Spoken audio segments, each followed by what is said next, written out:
Сәлем достар, видеомды көрмес бұрын каналыма тіркеліп, лайк басып, өз пікірлеріңізбен бөлісе кетіңіздер. Бүгін пластикалық ыдыстың пайдасы мен зияны жайында ақпарат айтатын боламын. Бүгінгі таңда күнделікті тұрмыста пайдаланып жүрген пластиктен жасалған бұйымдар ғасыр дертінің біріне айналып, бүкіл ғаламшарды ластап жатыр. Осы бұйымнан жасалатын өнімнің көбі бір реттік қолданылатын, басым бөлігі азық-түлікке өнеркәсібінде тұтынылады.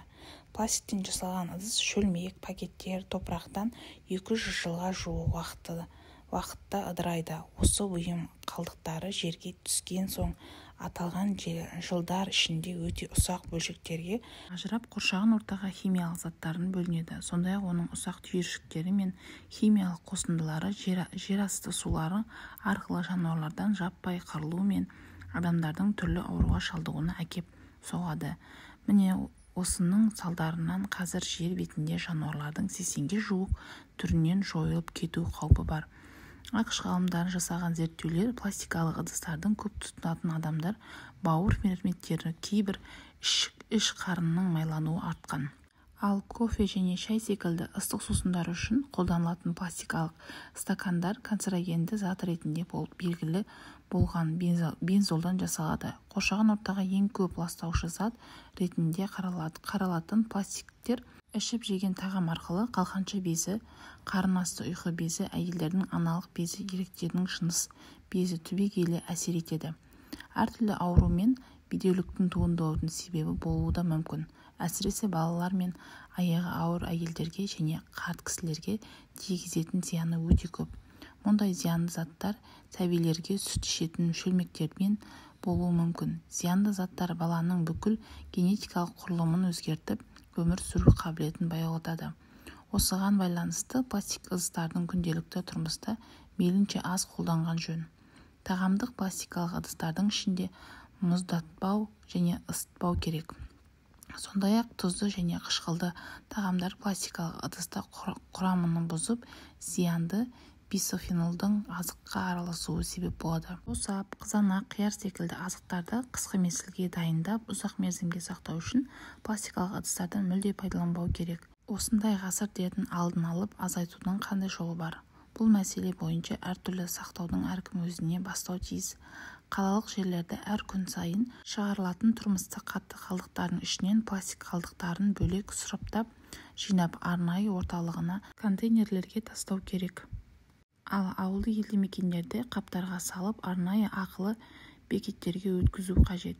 Дүкендерде азық-түлік сатып алғанда пластикалық пакеттерден арнайы матадан тігілген көп реттік сөмкелерді пайдаланған жөн. Пластик ыдыстардың орнына шыны болат секілді ыдыстарды тұтыну керек. Пластик қалдықтарын монша пешінде, ашық жерге бетінде өртеуге экологиялық заңнамаларға сәйкес тыйым салынады. Пластик қалдықтары жанғанда қоршаған орта мен адам өміріне қауіп тудырады. Химиялық қосындылардың ауаға таралатынын естен шығармайық. Елдегі алмастырмайтын нәрсе кейбір фастфуд кафелердің сорпалар мен екінші тағамдарды пластикалық табақтарға беріледі. Бірақ көбінесе мұндай тағамдар полистиролдан жасалады. Қыздырғанда ол канцерогенді стирол түзеді. Ол бауыр мен бүйрекке жиналып, тіпті циррозға әкелуі мүмкін. Белгісі бар ыдыс аяқты тек суық ыдыстармен қолдануға болады. Ыстық тағамдар жарайтын жалғыз пластик полипропилен. Полипропиленді 75 градустан аспайтын температураға төтеп бере алады. ПЭТ бөтелкелерінің сыраны сатуға тыйым салуды қолдайды. Себебі фталаттар сусынға пластмассадан алкогольдің ішімдікке енеді. Олар гормондардың тепе-теңдігін әсер етеді. Еркектер мен әйелдер гормондарын шығарғанда жыныстық белсенділіктері төмендейді. Әйелдерде эндометриоз мен бедеулікке алып келуі мүмкін. Ең дұрысы пластмассадан мүлдем бас тартыңыз. Бір ретті қолданылатын қағаз ыдыстар, тағамдық сақтауға арналған шыны ыдыстарды, сусындарды шыныда сатып алыңыз. Өзіңізбен бірге қайта пайдалануға болатын қолбаны алып жүріңіз. Бір ретті қолданылатын пластикалық шынаяқтар тек су құйыңыз. Бір ретті қолданылатын ыдыс аяқпен ПЭТ су бөтелкелерін қайта қолданбаңыз. Қышқыл тағамдарды, қызанақ, жеміс салаттарды пластикалық ыдыстарда сақтамаңыз. Оған ыстық тағамды салмаңыз. Ал пластик ыдыстың пайдасына тоқталатын болсақ, алыс жолға, тауға шыққанда пластик ыдыстар өте қажет. Жеңіл, мығым және көп орынды алмайтын ыңғайлы. Пластикалық керек-жарақ ағаштан жасалған ыдыстардан басымырақ түсуде. Мысалы, турауға арналған тақта. Ағаш тақталарына қарағанда пластиктен жасалған өткір заттарға шыдамырақ келеді және патогенді микрофлораның көбеюіне жол бермейді.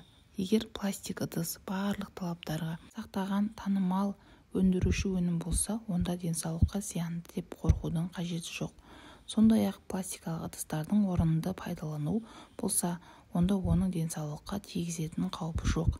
Тек ол үшін тұтынушының ыдыстың жарамдылық мерзімі, қолданылу туралы білген жөн. Пластик ыдыстарды пайдалануға арналған кеңес. Пластик ыдыстан улы заттың бөлінуінен сақтауға болады. Ол үшін бірнеше ережені сақтаған жөн.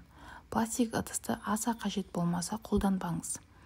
Ыдысты арнайы белгі болса да, ләжі барынша тамақ жылытпаңыз. Қандай да бір себептермен цистаттар түскен пластик ыдыстарды мүлдем қолданбаңыз.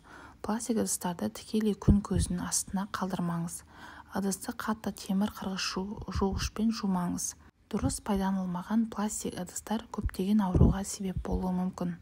Мұндай жағдайға ұшырамас үшін ыдыс аяқты пайдаланғанда мұқият болған жөн. Ал достар, видео ұнаған болса, лайк басып, комментарий жазып, өз пікірлеріңізбен бөлісе кетіңіздер. Видеомды соңына дейін қарағандарыңызға үлкен рахмет. Келесі жолы қандай ақпарат жайында бөлісейін.